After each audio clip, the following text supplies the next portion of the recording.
The Taliban administration in Afghanistan has publicly executed a man accused of murder. This is the first officially confirmed public execution ever since Taliban seized power last year. The public execution happened in Farah province. The man, Taj Mir, was accused of stabbing another man to death in 2017.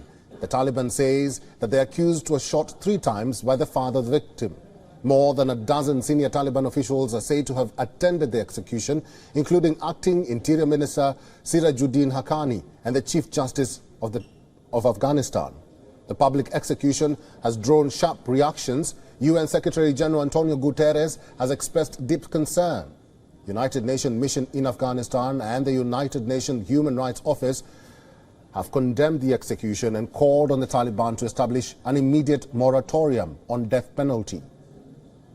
The United States has denounced public execution as despicable, saying this indicates that the Taliban is returning to the regressive practices of the 1990s.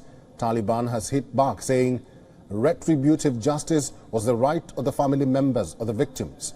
The execution was announced just as the U.S. official Thomas West met with the Taliban delegation in Afghanistan. West said he raised the deteriorating human rights situation under Taliban regime.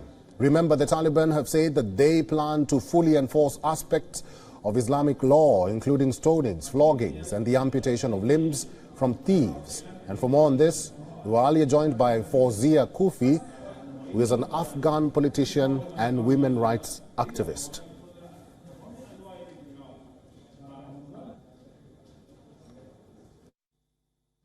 Well, I think the world and the people of Afghanistan can, if they really unite their efforts together.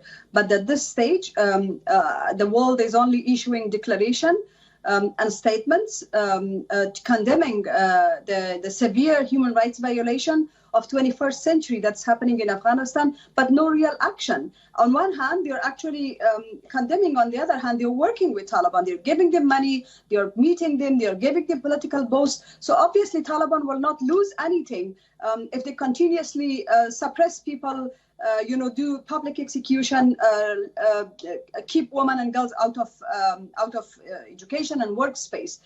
There is no rule of law, in fact, in Afghanistan. We don't know which law is applicable. There is no constitution, there is no rule of law. All of these issues have been issues of public execution and punishment, etc. All of these have been regularized in our civil code and the law on violence against women. But unfortunately, since Taliban take over, they have abolished all of those laws. So we don't know what law is actually applicable. It's a law of desert. Everybody wants to do jungle law, basically. Everybody wants to do whatever they want to. And it's sad that the world is just condemning. WION is now available in your country. Download the app now and get all the news on the move.